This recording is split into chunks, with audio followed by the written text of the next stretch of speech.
this. It's, you know, it's kind of funny. Oh, Elon Musk wants to buy it, but there are massive life and globe altering consequences for just letting people run wild on the thing. There's also a lot of folks out there that say, you know, it's troubling enough that private companies control these key communication platforms around the world. Maybe it's even worse to have the world's richest person trying to buy one of them and take it private. Are there any ways to stop him if he wants to buy Twitter? Are there any guardrails around something like this? Because this could be a very dangerous president. Last night, Musk offered to buy Twitter for $43 billion in cash. Oh my God! He could do so much with that money. Address world hunger, fix climate change. Hey, you ding-a-ling. Twitter's already an international platform for free speech. You know how I know that?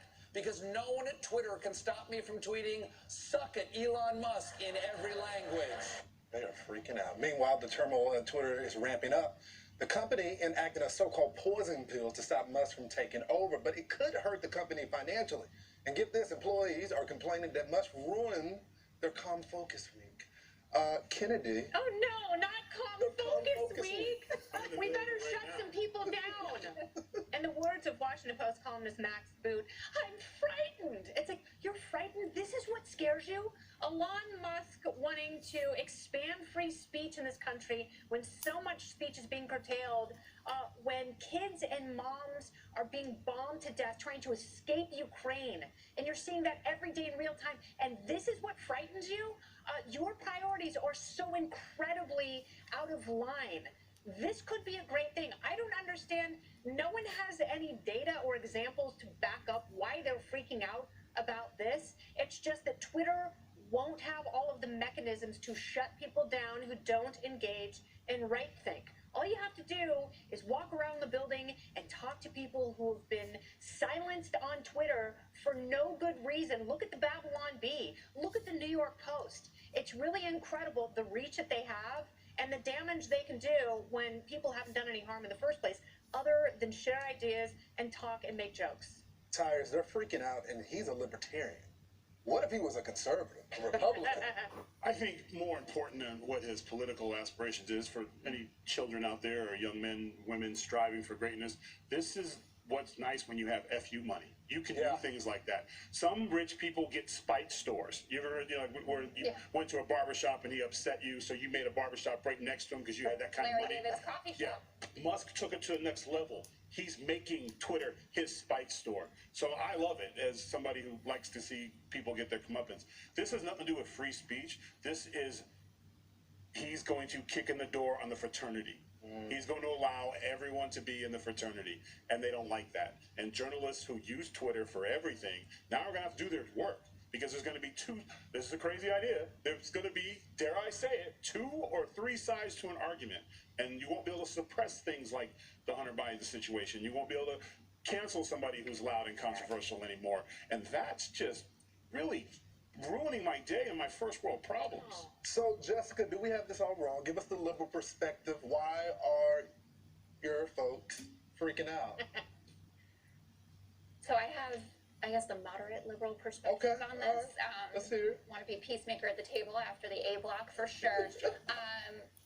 So Elon Musk is certainly no conservative, and as a libertarian, he's really more, the way I think about him, is a green eco warrior, right? That should make everyone on the left super happy with what's going on with Tesla.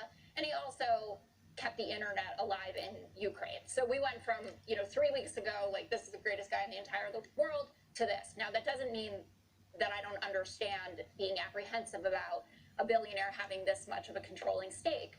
But for people who weren't upset about Jeff Bezos taking over the Washington Post, which is arguably more influential, if you look at it, it's the top 2 or 3 newspapers in the country, you don't have a leg to stand on. One thing that I read about that I thought was really interesting was one of Musk's key points is that he wants the algorithm that Twitter uses to rank its content to be made public. And that's actually something that a lot of executives at Twitter themselves want to be done. So I feel like there's some way. So you support this? No, I'm certainly not ready to say that. Listen, I'm not a shareholder. I think shareholders should have a role in this conversation. It shouldn't just be about the board. This poison pill strategy, I don't work at CNBC. I cannot get into the details of all of this, but I think that the points that he's making, it would be worthwhile as a 9%, stakeholder for them to consider them and maybe find some common place where he doesn't become the majority shareholder. And he already said he doesn't have the $43 billion in liquid assets to be able to buy this anyway. But maybe we can move forward together in a positive direction. Judge? I am not a shareholder, and I do not work for CNBC. And I am thrilled that Elon Musk may own Twitter. And I'll tell you why. Because the man believes in free speech. Unadulterated free speech. Limited, quote, the only limits on free speech should be the legal limits imposed by the government. This is a man who is a constitutionalist, a man who believes in the rule of law, a man who doesn't believe, as the left believes, that if their ideology is at stake and their political presidency is at stake, that we should therefore suppress the truth.